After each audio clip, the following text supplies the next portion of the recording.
Ladies and gentlemen, today I'm happy, honored, excited, proud, and all of those feelings put together, presenting to you Alex Fernandes, a musician who is not only fixed with a certain genre of music, he's the one whom I call from jazz to jagaran and everything in between. He does justice to each of these genres that he presents and plays. He plays in bands, he plays solo, he plays piano, he plays keyboard in various formats and excels in each one of them. And that is what is a personal attraction of me to him. And today we are presenting to you his latest and his 8th composition, Dance of the Grasshopper, and a whole lot of detail around this composition.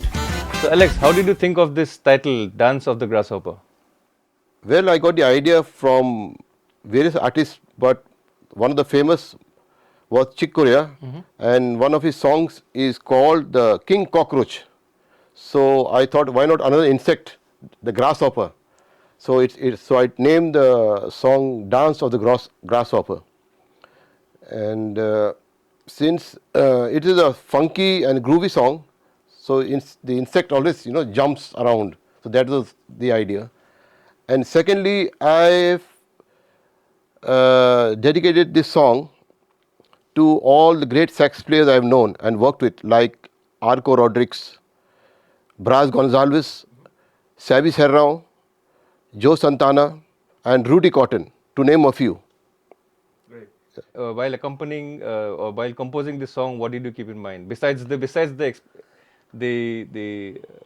expression of the insect that you just mentioned, or the inspiration of the insect? What drove you to, or what actually took you through this whole composition? So, actually when I sit down to compose, I have already had in mind the musicians who are going to do justice to this song. Yes. So that is very important. So it's like when you write a story, you have all the characters in mind, like in the movie. Correct. So that way I already finalized the musicians who are going to play the guitar, the bass, because everybody is good, but there is certain character which fits into that song or the part. So that's my process of in the making of a song. Yeah. So that's what I do. Very interesting, because that would have been my next question. That what are the musicians that you got together to finally do the production? So let me introduce you to the musicians also. Yes. So I had very good musicians, and I always like to bring in new talent. Yes. So it's not only the maestros. Yes. So everybody knows the maestros, but the young talent is very important to incorporate in the song. True. So people know them rather than the unheard of, like. Right. So of course my favorite was the drummer Joshua Grant. Yes. So he played the drums and he did a fantastic job on the song. And I think he's one of the best drummers in town. Right. And the second one is my son, of course. Elton. Yeah, Elton Fernandes. Fernandes, of course, I'm Fernandes. And he did a marvelous job in the song. So he played the saxophone, the alto saxophone. Right. The third one is a young bass player called Mahesh. Correct. So I just got him through some resources, and then he did a very, very good job on the bass. Right. I was looking out for a person who could slap. Right. So all the slappers were too busy. That's right. Yeah. So finally I got Mahesh on the tracks. That's true. I second you there because I've heard the track and I think I really enjoyed the bass. Because I tried because the slapping part was very crucial in the song. It's not just playing bass. Of course, there were other great bass, but the slapping, what was lifting up the song. That was a highlight. Yeah, the highlight for the bass player. No. That's right. Yeah. So slapping was my main concern. And then you sort of had that sound in your head when you composed. Yeah. That's, so you wanted it out in the. So there was no two ways about it that I will not use this person. I would still waited another month or so until I got a person who could do the slapping on the bass. So which means you could have never hired Jaco Pastorius because he doesn't slap. I had two Jacos prior to Mahesh, but for some reason they could not. They didn't have the time, or they were too busy. Yeah. So that is. If you want me to tell the names, I can tell you. That's completely up to you. The whole idea is to Yeah. bring out what artists like Alex Fernandes is doing in the background when he's not playing live or when he's not playing for an audience directly. This is very interesting, and I think it's a great pleasure, privilege, and all of those words put together for me to have this conversation with you to bring out and to explore what you've recently done, what you've done in the past, and I think also setting the ground for what's coming up in the future. No. So I've had this young percussionist called Bobby Pathak, and he also did a very good job in the percussions. Another guitarist called Abraham Peters. So he did an incredible job by playing a fantastic solo. The solo is played entirely by him, Right.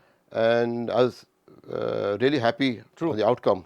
What were the challenges that you faced? I mean, at the end, we hear a great track and things, but of course, you would have faced challenges in terms of what you thought and what was going through the whole process.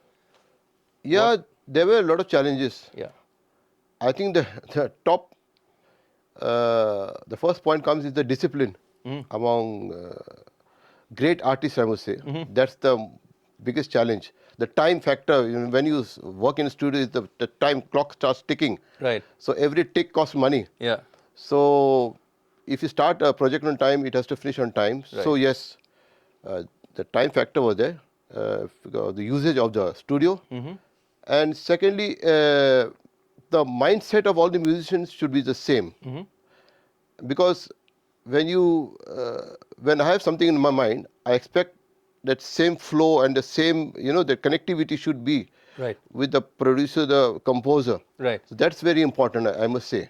What was the experience on stage? As in, during the time they were plugged in, they were ongoing with the recording artist. They were going live or playing live.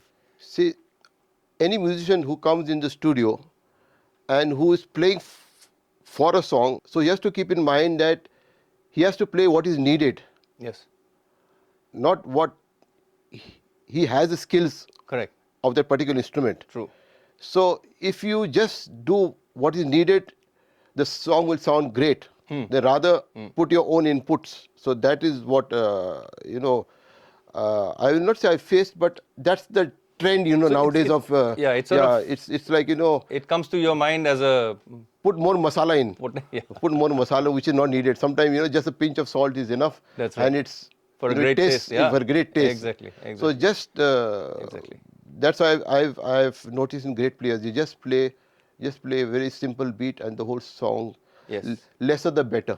Nobody at the end is fully satisfied because what was in the mind at the source, it sometimes becomes very difficult because it is not you, it is a number of people which are part of it.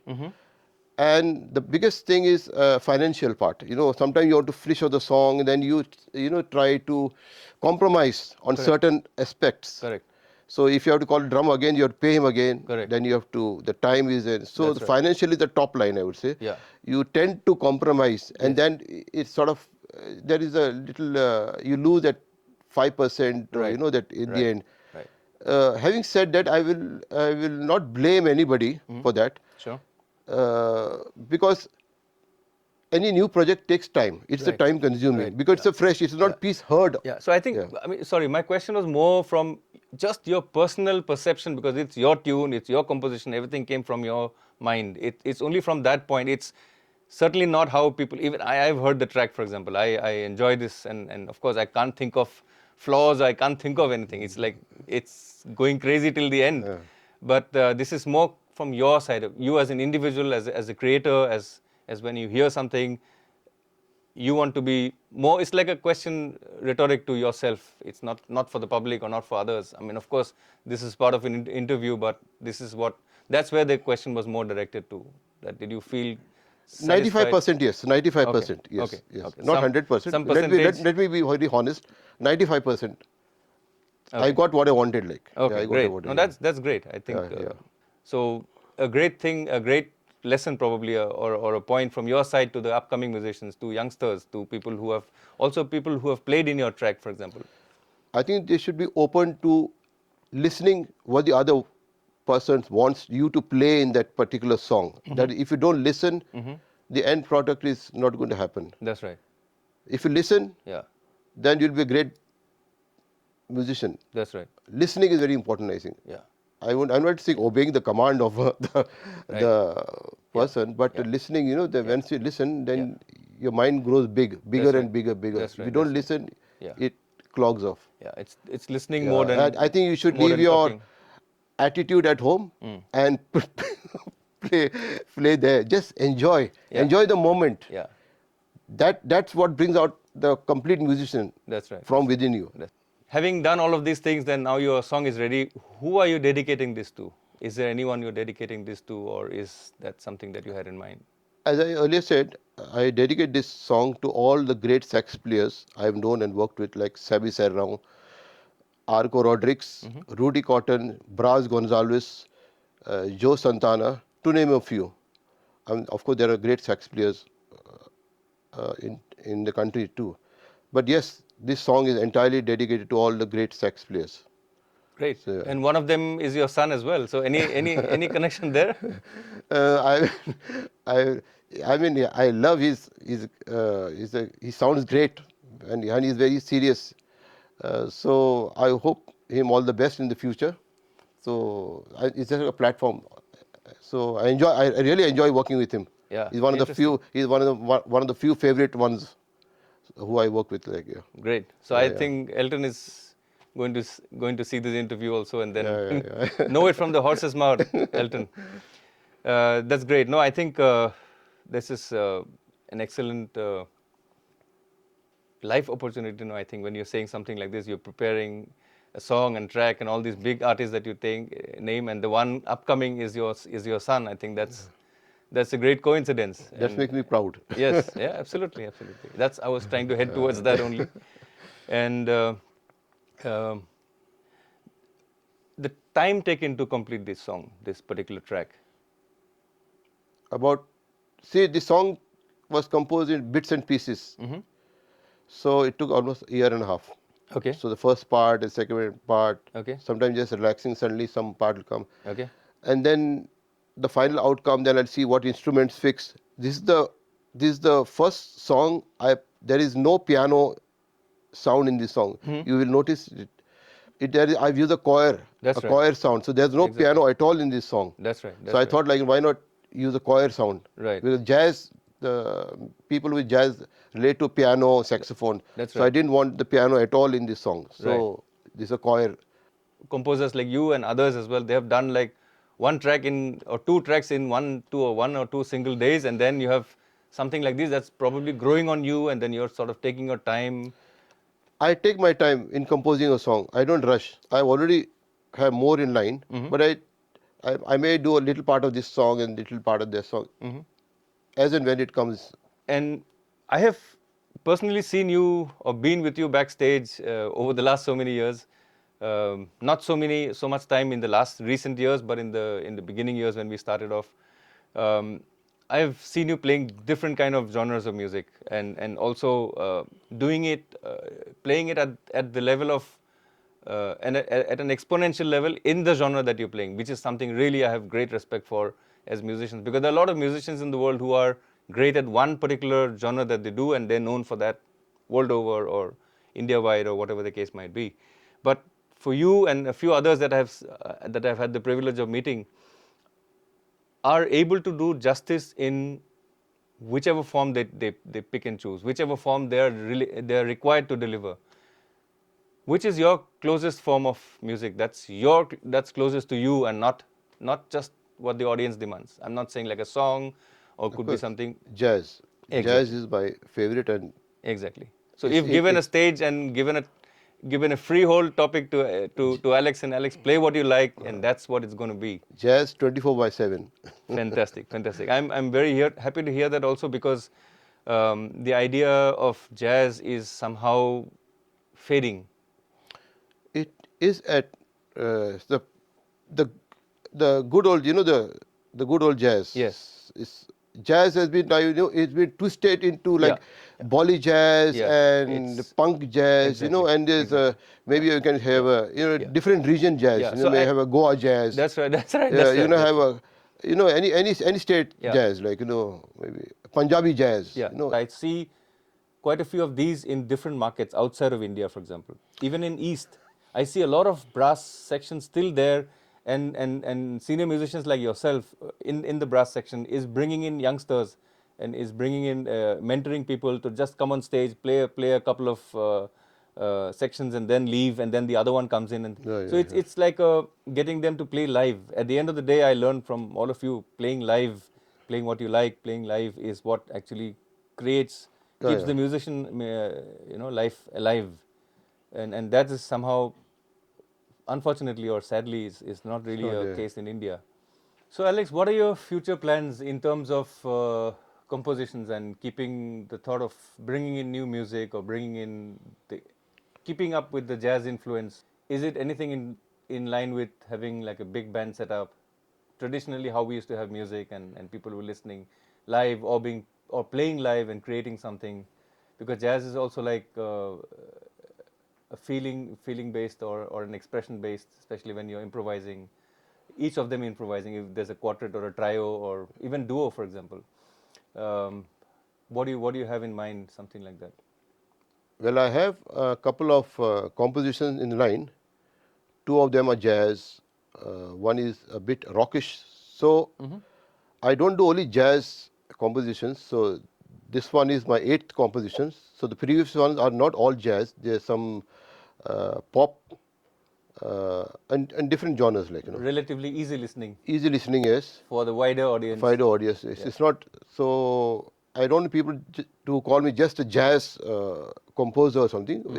I've experiment done in different fields, like So I tried my hands in different fields, and yes, I would definitely like to have a big band composition. I've already had in mind. So the name is An Evening in New York. So the word New York is, of course, is jazz.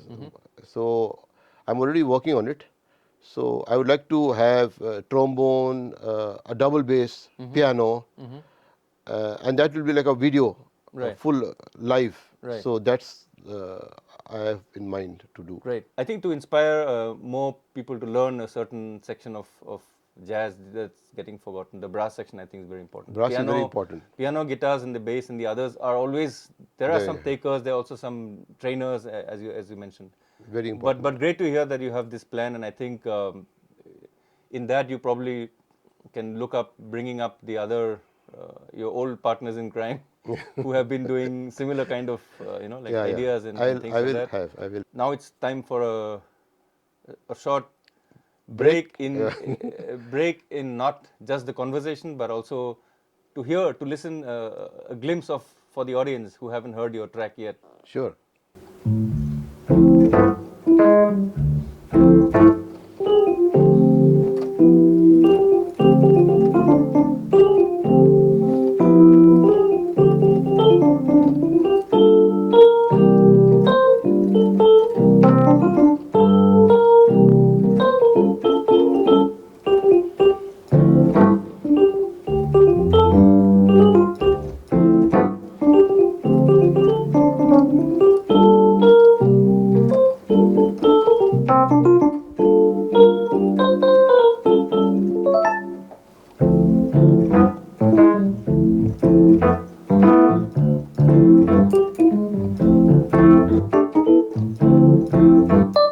Ladies and gentlemen, Alex Fernandes is live for you with his new track, Dance of the Grasshopper.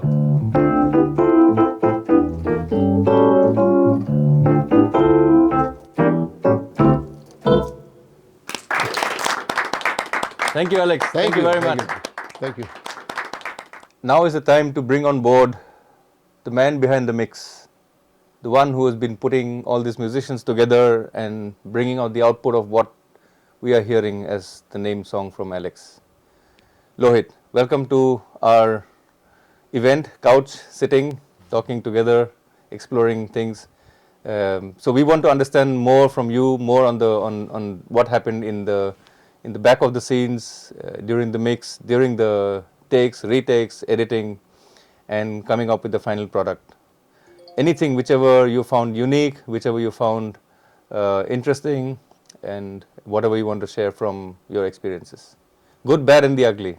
The stage is all yours.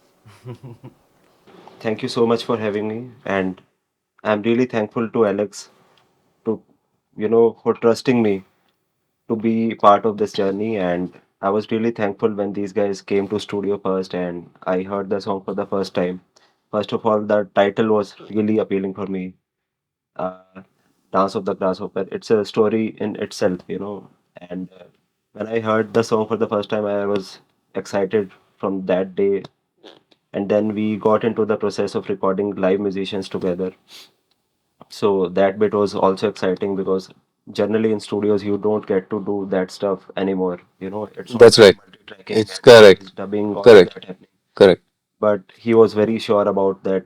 We need to keep that live feel alive. Right. So that was the main priority. And me, along with my partner Abhishek, we went into the drum recording session. And while tracking drums, we were doing bass and demo track for saxophone, and he was playing keys. All of that was happening simultaneously in recording room as well as the control room.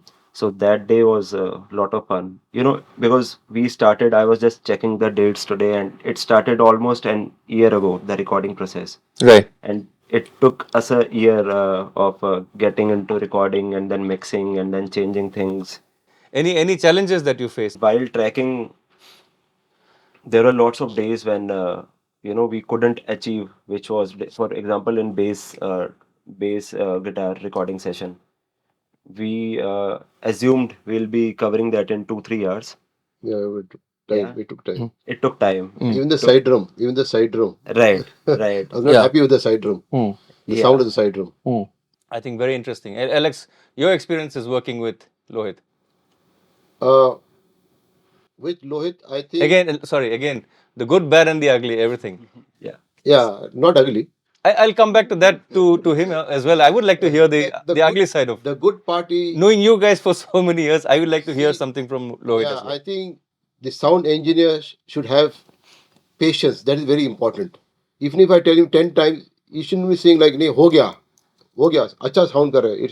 It's me to decide, not him to decide. Correct. Even though he's mixing. Yeah. The the bucks. You're the God. You're the God. You're the creator. Yes, Yeah, I understand. So, yeah, what I'm trying to say, like, Completely. if I'm not satisfied, it doesn't work out. Absolutely. So he was very patient. We had to, especially for the side drum, I think we wasted 2-3 months. Yeah. But I was not happy because when everything sounds nice on good speakers, but Yeah. everybody doesn't have good speakers at home. Yeah. Is on the iPod or Yeah. iPad or That's a right. laptop. That's So right. the drum was not, the song was great, but the side drum was not happening. So when you don't have the push in the song, it's like an engine. The drummer is the engine. The drummer. So if the engine is weak, the song will not happen. Yeah. So we had to go at his friend's house somewhere, and then we had to put a sample over it. I find most of the engineers, I mean, nobody in particular, but the general, my suggestion to engineer, use less plugins. That's why I told him. So in the end, I mean, no offense to him, he's a great engineer, but something like Yeah. So I think if engineers do take that point Yeah. when they're recording. Yeah. Because I have recorded one song about 25 years ago, just on a small, and that sounds more powerful than the digital one. Yeah. Ladies and gentlemen, available for you for your personal listening of this jazz funk number by Alex Fernandes, Dance of the Grasshopper.